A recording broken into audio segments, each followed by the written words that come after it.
Okay, hello everyone. I'm going to adjust this microphone so it's going to make a little noise. Hope you're all doing well. This is JP with Book of Hours, and today is the daily report. It's March 24th, 2025. I am reporting, I am broadcasting, I'm live streaming from Studio B here at the Porterhouse Studios in Biloxi, Mississippi, on the Gulf of Mexico and the Mississippi Sound. How's everyone doing out there? Hope you're doing well. Today we're gonna talk about our favorite topic, Elon Musk and DOGE. That seems to be one, other than employment issues. And today I actually had a little bit of the Mercury retrograde issues going on and getting started today. My mic is on. Okay. Yeah, I want to make sure that that's going on. Hope you're all doing well. And I said that already, but I'll say it again. Chat is open. We are still in our fundraising. It's the month of March, and we're fundraising. And a lot of people are paying attention to the March Madness. We'd like you to pay attention to the madness going on here. We are looking for donations and subscriptions. We're still $180 short of our $500 goal. That's not a lot, right? I mean, 10 people give $18, 9 people give $20. Extra. Do you have any extra Lincolns? Any extra Hamiltons? Any extra Jacksons? Send them our way. You can do that by becoming a patron at patreon.com/bookofhours to become a patron. That's a monthly thing that we get, and that really helps out a lot, actually, because it helps us budget a little better. You can subscribe to Substack, bookofours.substack.com, to make a one-time donation, or you can make a one-time donation at paypal.me/bookofhours. You can go to CashApp, $bookofhours. Those two places you can give a one-time donation. You can also go to Buy Me a Coffee at buymeacoffee.com/bookofhours. We are still struggling to pay the next month's electric bill, which we use a lot of here in Mississippi. Because of the summers, we have air conditioning going, and then we have electric everything in this house. Whereas in the past in San Francisco, we had everything gas pretty much, except for the lights. There used to be gas lights in San Francisco, but not anymore. Everything's electric now. But everything's electric in this house, except for maybe the water heater and the furnace, which we don't use very often, maybe 2 months out of the year. So we use electricity a lot. And what we do is we set it up so that we don't pay all our electricity bills in the summertime. They spread it out over the whole year, because otherwise it would be insane during the summer. But that said, because we don't have an income coming in, it makes it a little tough to meet those needs. So those of you who have not, I'm going to pour a little water for myself so I can keep my larynx lubricated. For those of you who have not ponied up or given us a donation, or said, hey, thanks for what you're doing, here's a $5, here's a $10, here's a $20. Please send us something to help us out.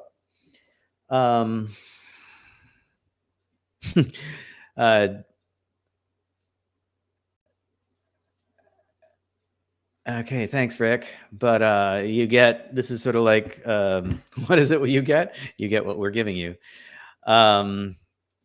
Julie says, the general Mississippi is one of the most expensive states for utilities. So not even about using air conditioning. It's just an expensive state for utilities. It is. And yeah, so going back to, let's see, I'll show.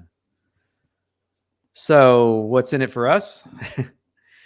So I have a feeling you're just basically kind of prompting me to give everybody, this is like, investing in a subscription to a magazine, newspaper, newsletter, radio station, and Hello, Lance in the city. Hi there. Haven't spoken to you in a while. Hope you're doing well. So when you send us money, it's not just like giving us money in our pocket. We've been doing this since 2016, and we haven't asked for a lot over the years. We produced a lot of video essays in the past. We haven't been doing that lately because it's time consuming and expensive. So we've been switching formats and doing things that are a little more specific and new. Julie does write on the Substack page. She sends some of those things are free. Some of them are for donors or people who are patrons or subscribe to Substack as a paid subscriber. You can do a free subscription on Substack and get all the things that we put out for free, like the daily report. And we bring things to you that you probably won't find other places. We do, and then we bring our form of analysis to that story to let you know, to give you another perspective on how to read these things. Julie and I are both very good at analyzing the media out there. We help point out the propaganda in things, where things are outright lies and where things are, something you should be paying attention to. Julie says, "Hey, Rick." Hi, Rick. Feel free to take a look at the video essays we spent many years publishing over the years. We have 30,000 views on New Constitution, and we never asked for a dime. And that is true. But I think that what Rick is doing is pointing out that, we do bring value to our broadcasts and to our viewers, and that giving us money is a way to kind of tip us. You tip your barista, you tip the newsboy or whatever you used to, you tip the mailman, whatever. So we're just looking for a little help things lubricate the system a little bit here. We do pay for this system called StreamYard, which we're using right now to broadcast.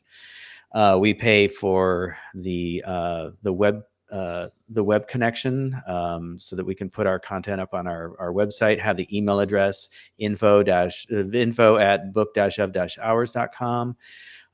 We pay for our ISP and our internet connection. And then, then there's the other things too, the computers and the equipment we use. We have a microphone here. It's a very nice one. All that stuff we bought already, but these are things that we had to invest in up front. And Julie has posted paypal.me/bookofhours. Since all the work we've done hasn't been funded very well, GAP is now out of work. Yes, this is true. I am looking for work right now, and that's why we're asking you for money, especially right now. And that's why it's difficult to pay the bills. But the reason I'm doing the daily report right now is to draw attention to that. And this is a fundraiser, so that's what we're doing. So anytime NPR might be doing a fundraiser for their individual radio stations, it's the money that goes to the radio station that pays for that. Then they pay NPR for their content that they deliver over the airwaves. So when you're investing in an NPR fundraiser, you're investing in that local radio station and everything that they bring. When you invest in a PBS station, it's the same thing. You're investing in that particular station. They then lease or license, I guess, that content that comes over from PBS. So very similar kind of thing.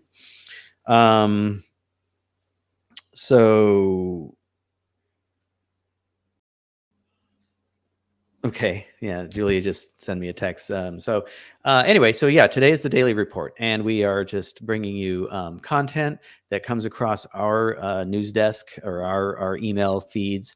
Today, I'm going to be reading from Wired magazine about DOGE.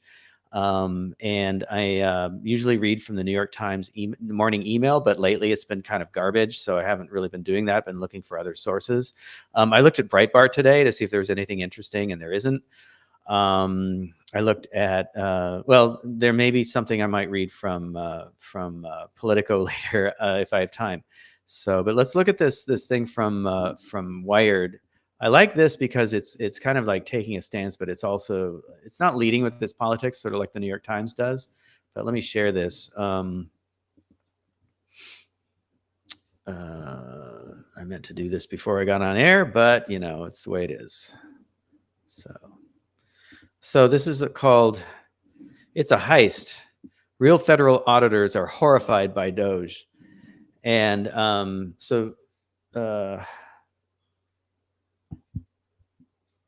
just making sure I don't have anything else coming through.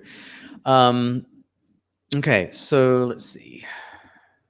All right, this came out about 6 days ago, so it's fairly up to date. And the thing about Wired is that they're also covering the network state, which is what sort of the philosophy or the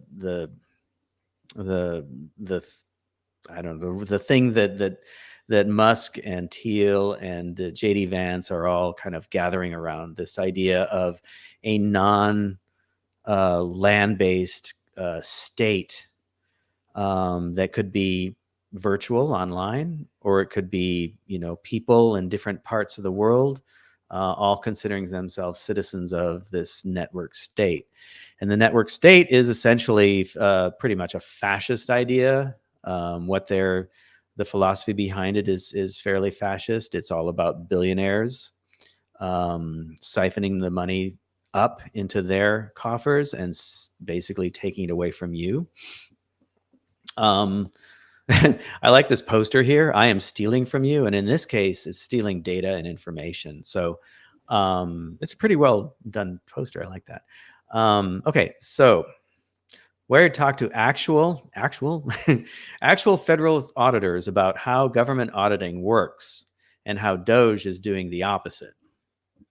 And this is something that I kind of noticed as well. I used to be married to a woman who worked for the Park Service, so I kind of knew what some of the government ins and outs were for doing different things. And when I started seeing what DOGE was doing, I was like, this is pretty hypocritical and but also very damaging, possibly damaging. And as it turns out, it kind of is.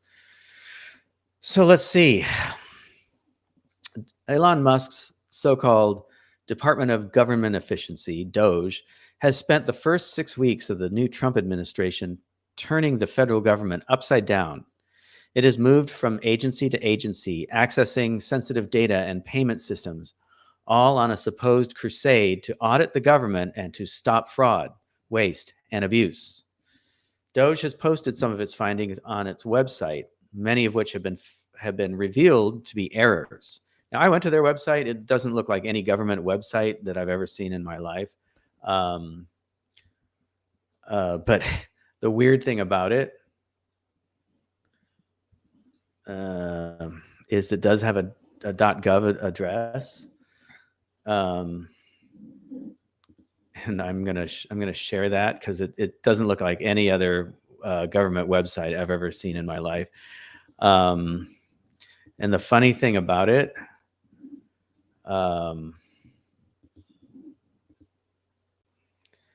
is that they actually have to tell you up at the top, an official website of the United States government. I don't see that on any other website that's a government website. If you go to the Senate.gov or Senate.gov, or you go to the Department of the Department of the Interior website, it doesn't say that. It's there. I mean, it's obvious, and they don't use some cheesy logo like the $sign. This is the equivalent of AstroTurf. I feel like, it's like, it's not real. It just looks real. And what they give you is snapshots of information, and I guess you can dive deeper, but I honestly don't believe that a lot of the information on this site is actual is actually real. And we'll get into why that is when I go back onto this article here. But okay, so DOGE has posted some of its findings on its website, many of which have been revealed to be errors. But two federal auditors with years of experience, who both worked on financial and technical audits for the government, say that DOGE's actions are the furthest thing from what an actual audit looks like. Both asked to speak on the condition of anonymity because they weren't permitted to speak to the press, probably because of Elon Musk, but it might have been a government thing too. So let's see. Honestly, comparing real auditing to what DOGE is doing, well, there's no comparison, says one of the auditors who spoke to Wired.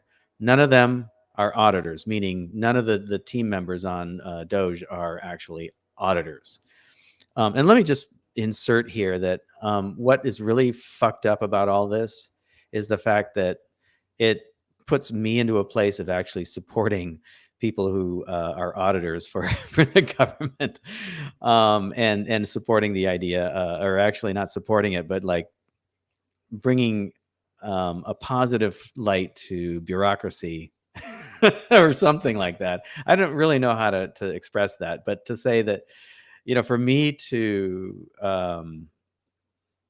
be on the side of of auditors and government officials and bureaucrats and bureaucracy in general is something I never thought I'd ever actually have to do. And so that's kind of fucked up. Anyway, in September, in a speech during the presidential campaign, then candidate Donald Trump said that he would create a government efficiency task force, or this, headed by Musk, which would be okay. So he would create a government efficiency task force headed by Musk. By the way, Musk. The only reason Musk is being paid attention to here is because of funding. He and his cronies from South Africa, namely Peter Thiel and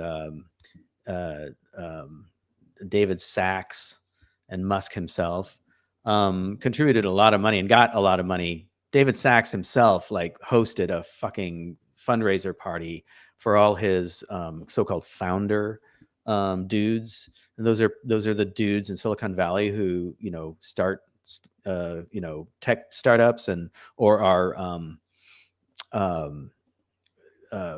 financial what do they call it, venture capitalists. Okay, so all that Silicon money had basically come together in the Bay Area at David Sachs' house during the campaign. So the only reason that Musk has the place that he has, and again, he's the front man. Peter Thiel is really the guy calling the shots here. He's pulling the strings. So I would say that the only reason that we're, dealing with DOGE in the first place is because a lot of fucking Silicon Valley money got placed into the coffers of the Trump campaign and basically put Trump in the in their in their pocket. How about that? Okay. So Trump isn't necessarily working for you. He's working for Peter Thiel. Okay. Just wanted to say that. I mean, because that's true. That's the real thing that's going on here. And if I get to the other article, you'll find out that is true, in fact, from another perspective. Headed by Musk, which would do a complete financial and performance audit of the entire federal government. Musk initially said that he wanted to cut $2 trillion from the federal budget, more than the entire 2023 discretionary budget of 1.7 trillion. So a discretionary budget is basically money that isn't necessarily on the books for any specific thing. It's, spent for whatever they need. That's a lot of money for discretionary. That's for, your stash. Musk has since tempered his ambitions, saying he'd aim to cut 1 trillion in government spending. Still, he has alleged that much of this money can be cut by identifying waste, fraud, and abuse, and has continued to claim DOGE's cuts of agency staff and resources are all part of an audit. Where there are certainly instances of government money siphoned off to fraud, a Government Accountability Office study published in 2024 estimated that government losses between 233 billion and 521 billion to fraud each year, even recovering all that spending wouldn't amount to the $1 trillion that Musk hopes to cut from the budget. The other thing that I think we can point out here is that Musk is basically going after programs and people who work for the government, who are just basically, holding down middle-class jobs, who don't make a lot of money, who have taken those jobs despite the lack of money for the security and for the benefits that come from working for the government. So they're not really, making a lot of money. These are not the people or the programs that are really spending a lot of money in the government. But he's leaving the things alone that really benefit the billionaires and the investor class and the people who are at the top end of the economy, rather than the people below them. So, it's very hypocritical and misguided, I think, the way that these things are going about, or that DOGE is going about these things, and they're basically being fascist and kicking down the door, figuratively, and doing these things. So as we continue, the auditors who spoke to Wired alleged that not only is Musk's claim not true, but also that DOGE appears to have completely eschewed the existing processes for actually rooting out waste, fraud, and abuse. An audit that follows generally accepted government auditing standards, or GAGAs, or Gagas. But I like Gagas. I like that. Acronyms in the government. Anyway, GAGAs, also known as a yellow book audit, is conducted in accordance with the standards issued by the U.S. Government Accountability Office, says the first auditor. Audits can focus on the finances, compliance, or performance of an agency. That's the gold standard for how you audit the government. There are generally 5 phases of a GAGA's audit. The auditors tell Wired. Planning, evidence gathering, evaluation, reporting, and follow-up. Auditors work to define the scope of an audit, identify all the applicable laws and standards, and come up with an audit plan. Next, auditors conduct interviews with staff, review financial records, and comb through data, reports, and transactions, documenting all the way, right? So that there's this accountability to the auditors as well as to what they're auditing. From there, auditors will assess that information against policies or procedures to figure out if there's been some kind of alleged waste, fraud, or abuse, and issue a report detailing their findings and offering recommendations. Often those reports are made available to the public. Okay. I don't know if we're getting that with DOGE. We're getting some information, but I don't know if it's the same kind of report. After an audit, the auditors can follow up with the agency to ensure changes are being made. There are also very technical definitions for what constitutes waste, fraud, or abuse, not just we think that's what we should be doing. At one point, Elon Musk said something about, we just follow what the president, his initiatives are, and we follow the money. That's not, that's opinion. That's not, following technical definitions for what constitutes waste, fraud, and abuse. Waste could mean, like in their eyes, waste is, Social Security.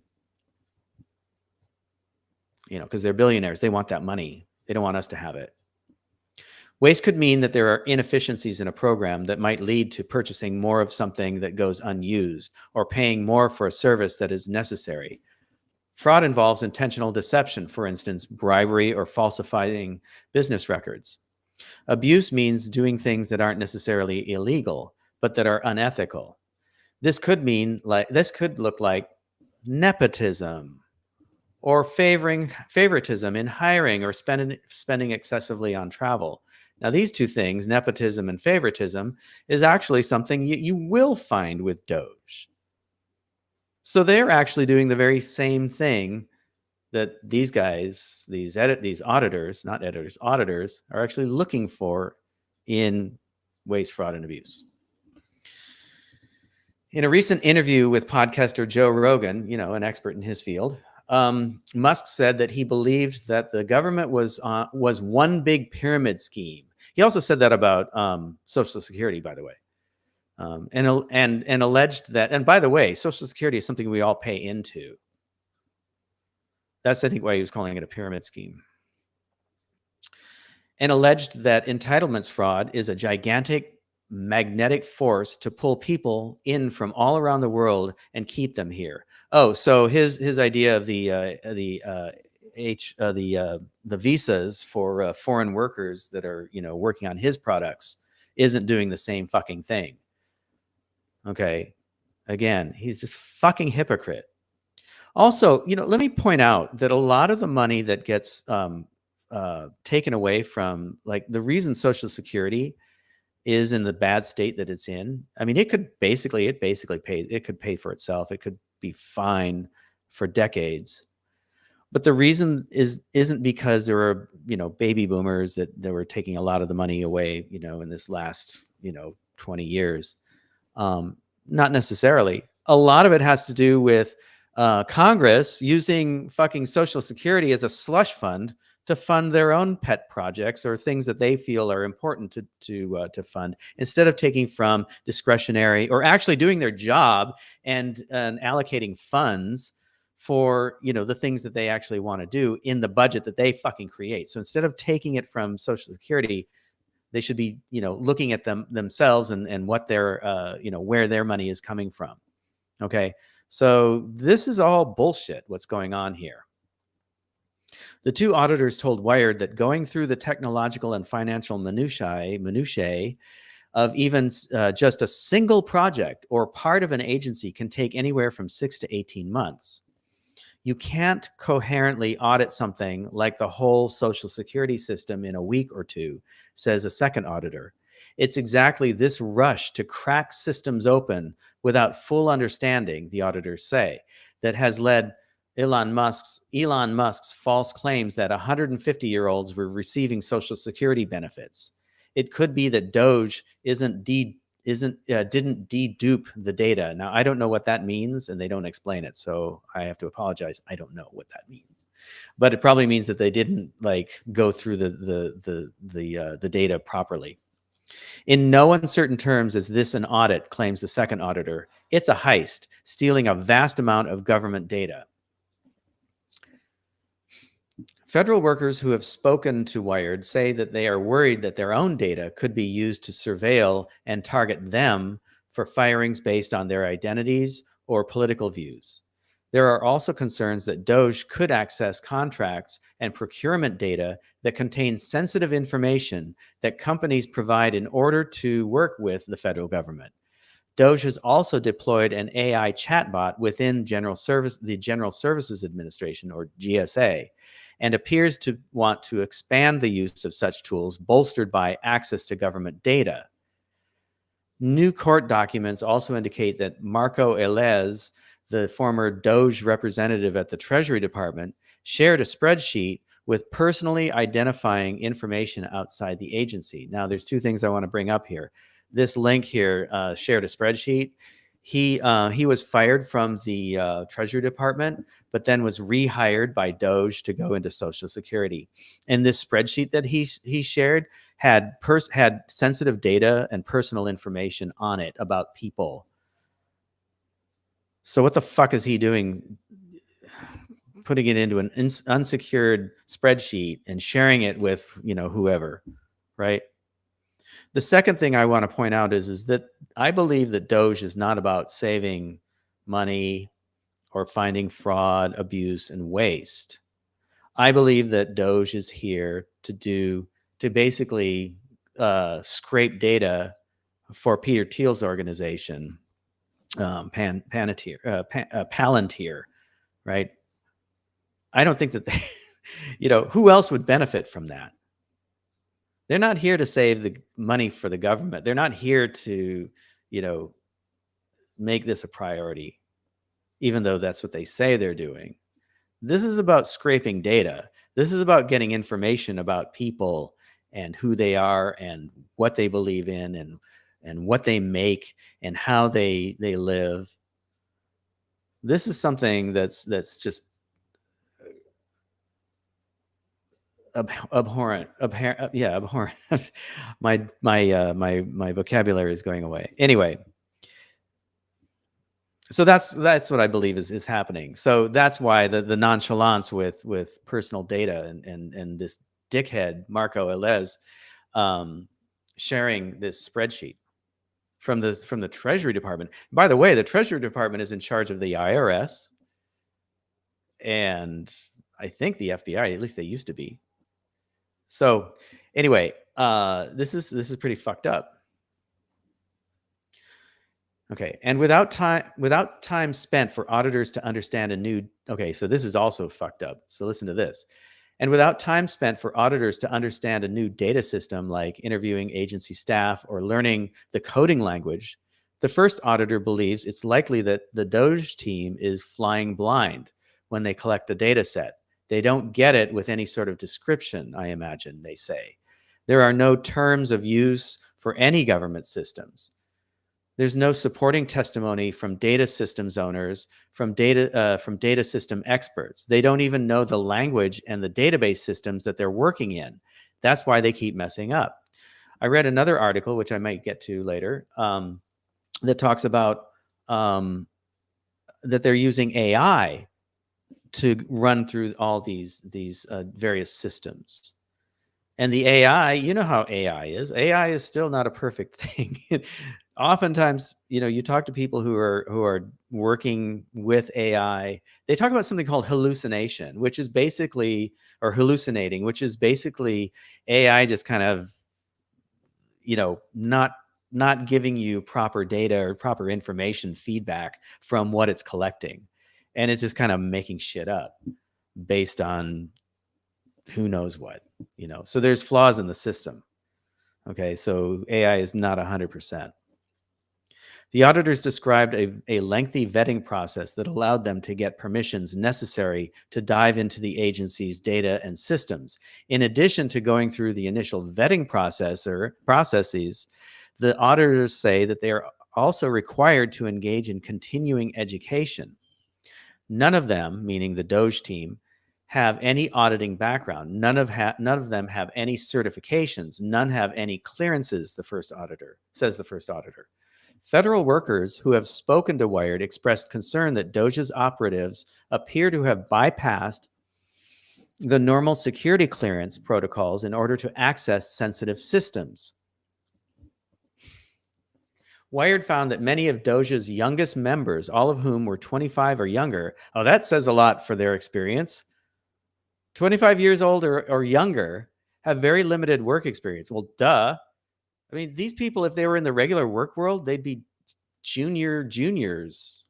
They'd be making copies or doing some basic work. Or they'd be, if they were coders, they'd be working at a very low level.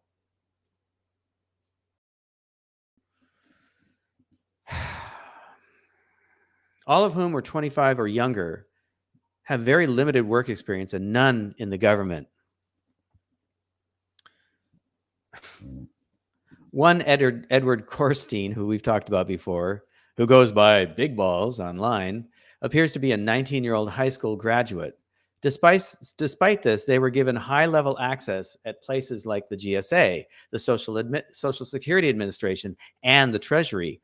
Others, like those at the Federal Aviation Administration, come directly from Musk's own companies and were not fully vetted before their start dates.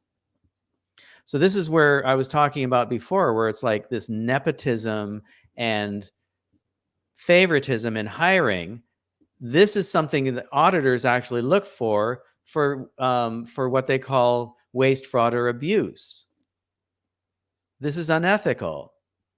And this is what DOGE is doing. This is what, Elon Musk is doing.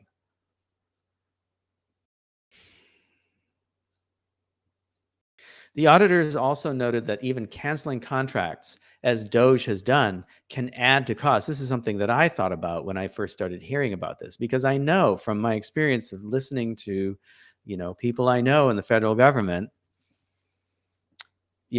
about contracts.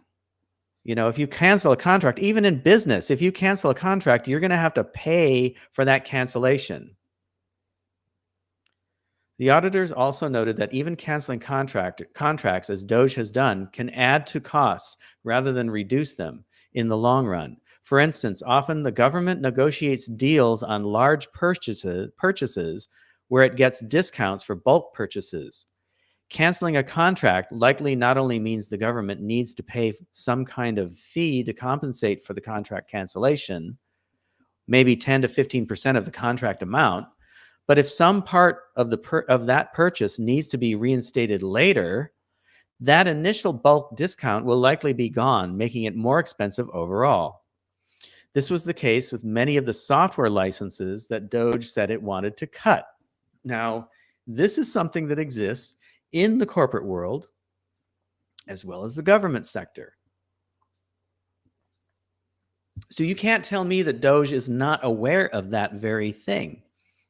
Software licenses have very specific outlines and rules and regulations in that license. If you're going to have 2 seats, 10 seats or more, 200 seats using that software, you're going to pay a certain amount of money. And the government is one of the largest purchasers of software licenses out there, right? So they're going to have some deals that are going to be made in order to save money to, in a so-called bulk purchase, right? That can apply to software licenses.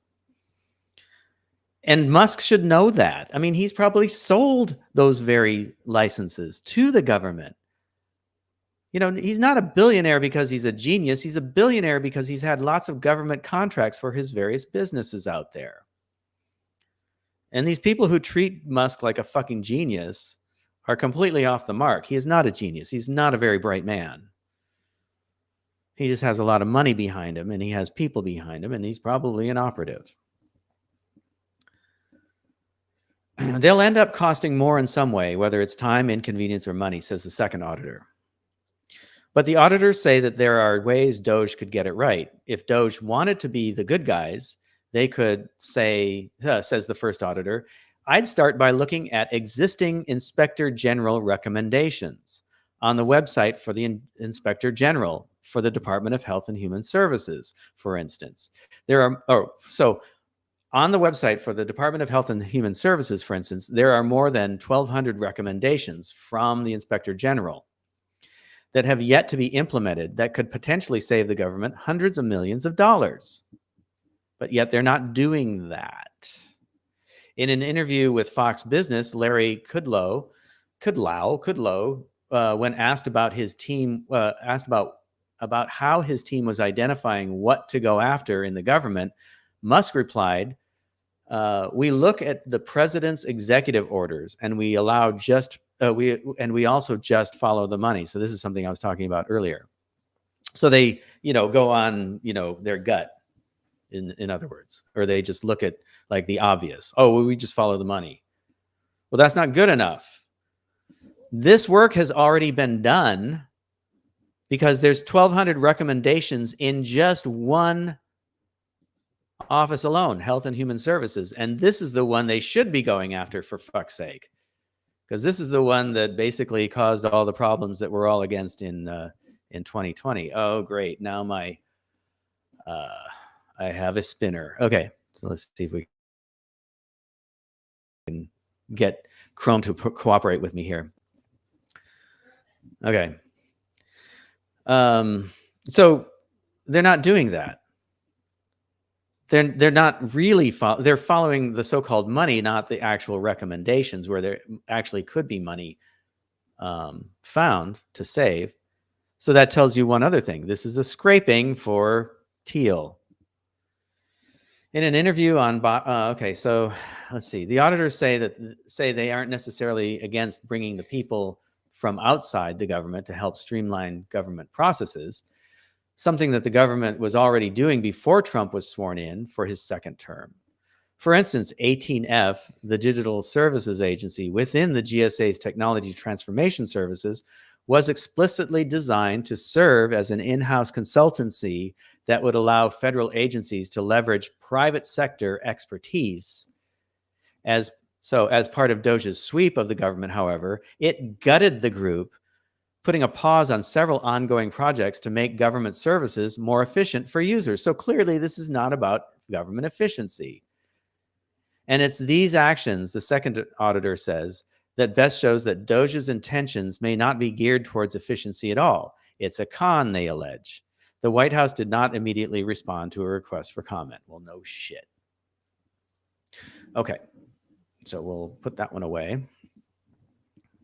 I have about 20 minutes left, and I just want to kind of get into this other one real quick, because I don't know if I can read the whole thing, but let me see. Let's just kind of look at it real quick, because it kind of follows some of the other things.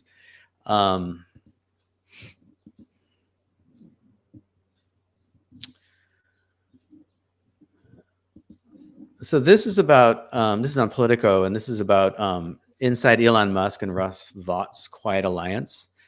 And what they're saying here is that the Russ Vought is in charge of the Office of Management and Budget. And they're saying there's a blurry, let's see, let's read this sub head there. The line between where the work of Elon Musk's Department of Government Efficiency stops and the work where Russ Vought's Office of Management and Budget begins is blurry, even to people close to the efforts.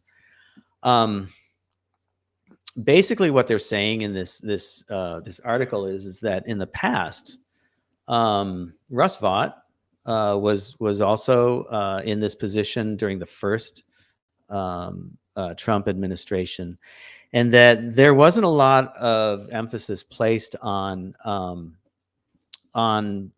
basically, saving money or getting into any sort of efficiency or anything like that. That this department, an official department in the White House cabinet, there was not a lot of attention paid to it last time. They were there, they were making some recommendations, but nothing really, happened. And I think part of it was because of COVID, but also just, that wasn't Trump's main thing. And again, coming back to the idea that Musk is now, supercharging this thing. They say that, in fact, in this article on Politico. And if you want to look it up yourself, it's inside Elon Musk and Russ Vought's quiet alliance. Musk, the impulsive Silicon Valley billionaire, provides the public face to the bureaucracy slashing efforts and takes the heat for the budget cratering, employee firing, and overall havoc wreaking that has been unleashed on the federal government. Vought, the conservative budget wonk, brings the expertise, insider knowledge, and ideology to a dramatic downsizing that both men see as necessary and transformational, for former Trump administration officials told Politico. And what they're saying in this article is basically that Vought is bringing some of the expertise, but DOGE is basically kicking down the doors that Vought wasn't able to before. And but I don't know. They're also saying that this may not last. Okay. Spokespeople for the White House, Musk, and Vought did not respond to requests. Okay. One former administration official called Musk a game changer for Vought.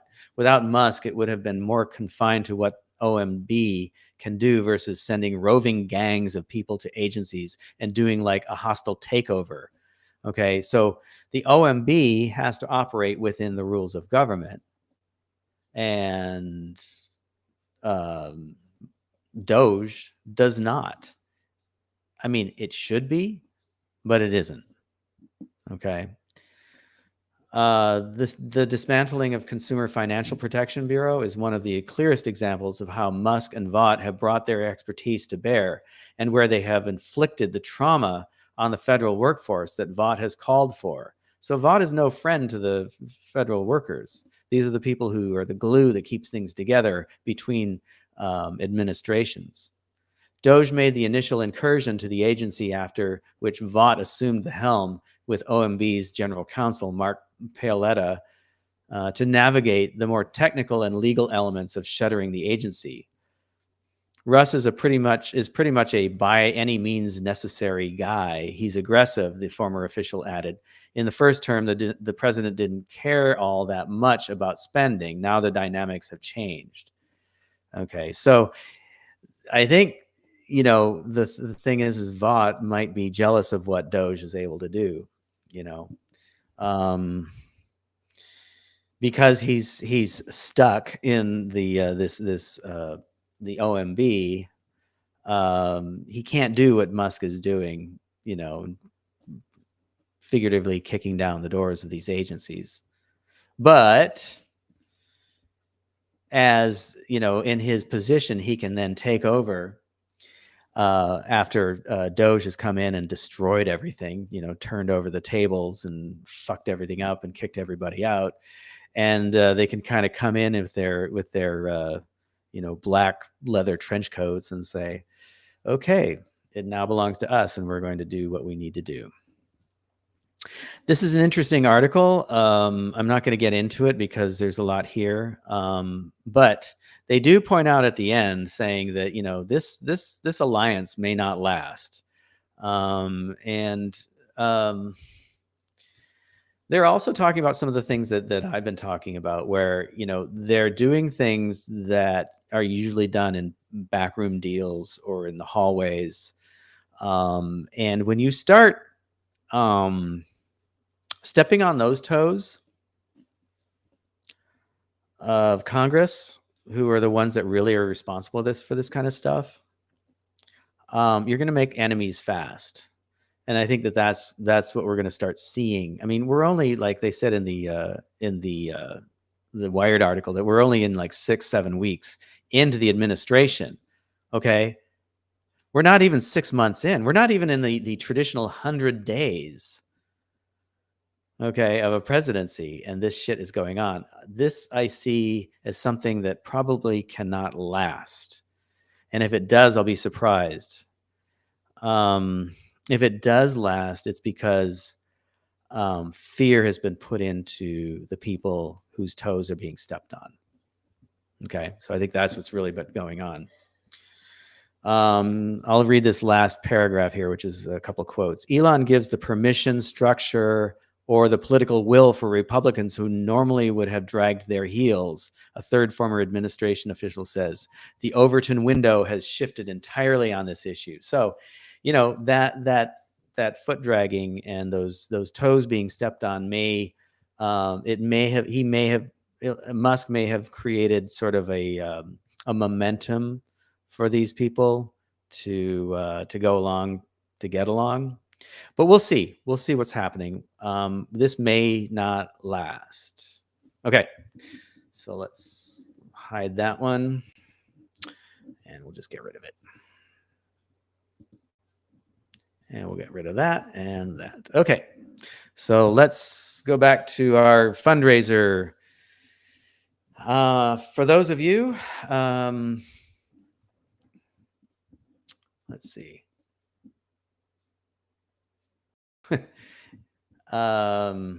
Julie says, if it's real, it doesn't need to announce that it's real. Right, that's true.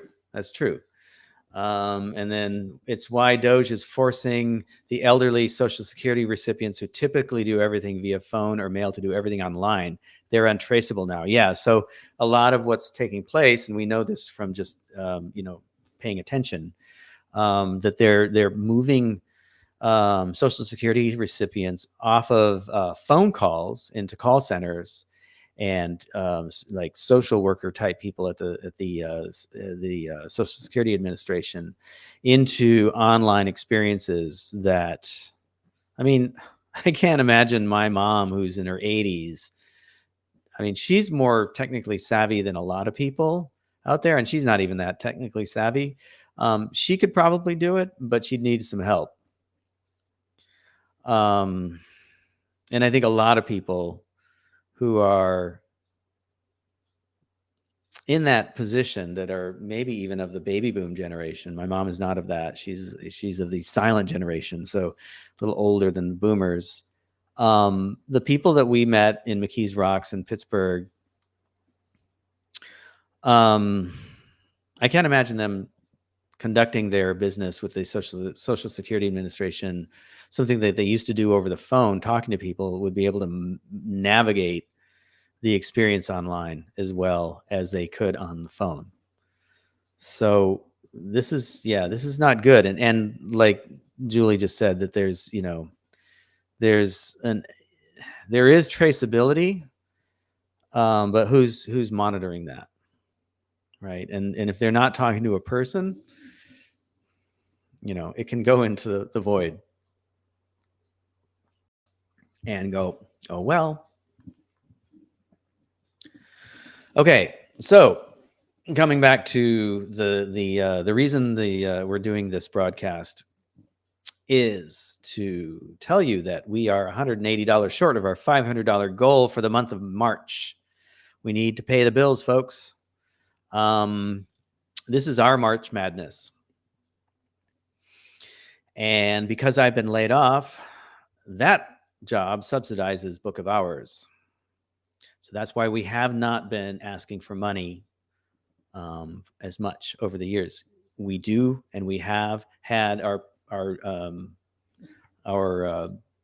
PayPal and our account for a while. We've had our Patreon account for a while. We've recently opened a Substack to paid subscribers. You can be a free subscriber, but you don't get everything. Okay, so you get some extra content as a paid subscriber, and that is also shared over to our Patreon folks. So if you're a subscriber, you help us out on a monthly basis, and this is something that we can then look at monthly and budget for. We can budget things if we have that regular income.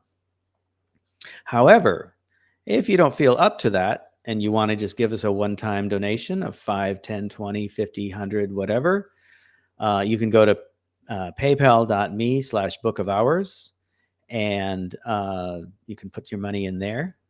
So that's coming up on the ticker below, paypal.me/bookofhours, or you can go to CashApp on that app there on your phone and put in $ Book of Hours and give us money that way. You can also go to buy me a coffee at buymeacoffee.com/bookofhours. If you do not like using digital means, and I can appreciate that, and you want to find out where to send something to us, you can go to info@book-of-hours.com. That's an email. You send it to us at info@book-of-hours.com and say, where do I send this stuff? And we will send it to you. Okay. If you want to know what that address is, it's up here in the upper left-hand corner of your screen. Take out the www. And insert an info@book-of-hours.com. Okay, so that's the email address. Frida says, really great points on the SS and the elderly. When I see SS, I always think of the Nazi party. Sorry. And that's what I think of with DOGE. But in this case, she means the Social Security Administration. Really great points on the Social Security and the elderly and folks who don't use the computer. The homeless, lots of them. And I'll have to move our thing up here. So we can, okay. Lots of them and the recovery industrial complex, right? They are not often tethered to the computers, right? They don't have access to computers. They may have phones. And I have to tell you, I don't think that the experience for the Social Security Administration on the phone is all that awesome, unless they have an app, and they might. But knowing how government interactions are designed, they're not great. They're really not great. They're often from the result of a contract that is the lowest bidding contract by companies that make a living from government contracts, and so they don't necessarily hire a team of people like me, like yours truly, to design the user experience all that well. They may have one or they may be depending mostly on their engineering team to like look at government standards and ADA standards in order to meet the needs of accessibility issues. But in terms of a workflow or in terms of the overall experience, it's not going to be all that awesome. It's always difficult. So if you've ever dealt with a state agency or even a federal agency, the websites are always going to be really shitty. So if you don't know how to like navigate these things on a computer, much less on your phone, you're not going to be able to get done what you need to get done. And I think that that is something that, we really have to pay attention to. That sounds like that it's deliberate and deliberately setting people up to fail. Okay, which they've already done already. That's probably part of the reason that they're homeless in the first place. Not because they're drug addicts, not because they couldn't handle their money, but because they were set up to fail in the first place. Okay.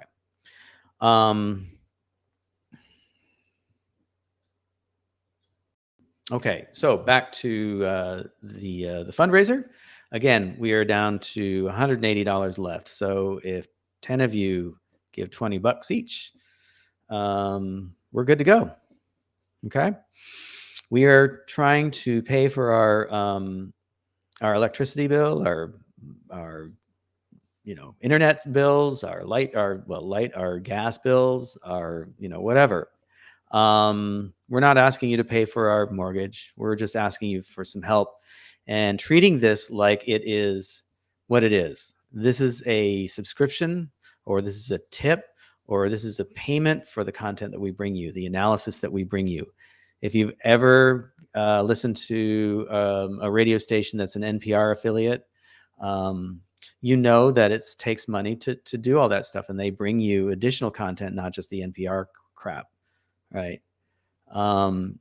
And think of us as that. I mean, yeah, we're reading stuff from the newspaper or from, like the New York Times or from, Wired magazine. Okay. That's public accessible content that they make money from. We don't necessarily, write it, but we are bringing it to your attention because, we're basically collating and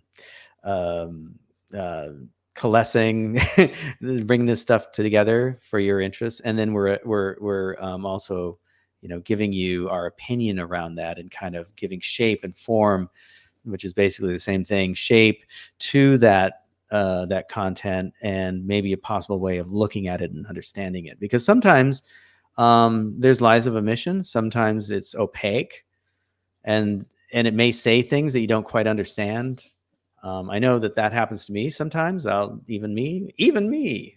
So I'll have to look it up and see what they mean, what a term might mean or something like that. So that's what we try to do for you, is distill this information, bring it to you with some additional ideas and thoughts behind what's being said, and pointing out the propaganda if it exists.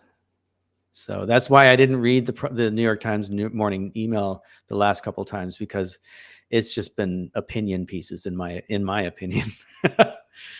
Okay, so that's why we're doing this thing for you. We're bringing it to you, but we're also asking you to help us out and give us a little bit of money. And we're asking the people who haven't done this before. There's lots of you who are listening who have helped us out, or your regular subscribers.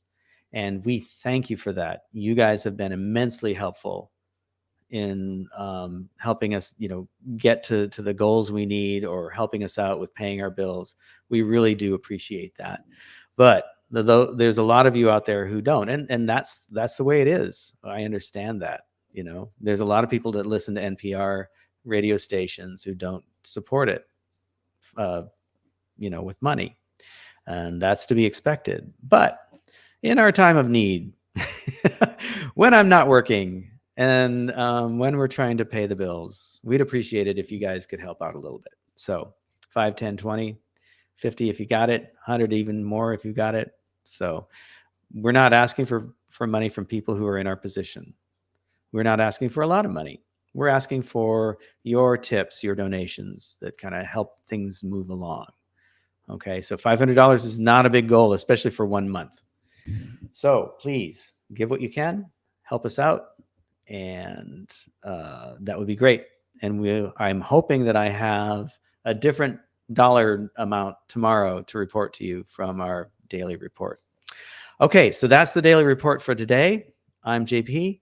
I will not be here in the morning. I'll be here again in the afternoon, probably around like 1 o'clock Central Time. So that's 11 a.m. Pacific Coast time and Arizona time, and an hour earlier East Coast time. So, or later, I guess, an hour later East Coast time. So 2 p.m. Central, 3 p.m. Eastern. All right. Sorry, 1 p.m. Central, 2 p.m. Eastern. Okay. Have a good one, and I will talk to you again. I will probably be in Studio B again tomorrow. Talk to you later.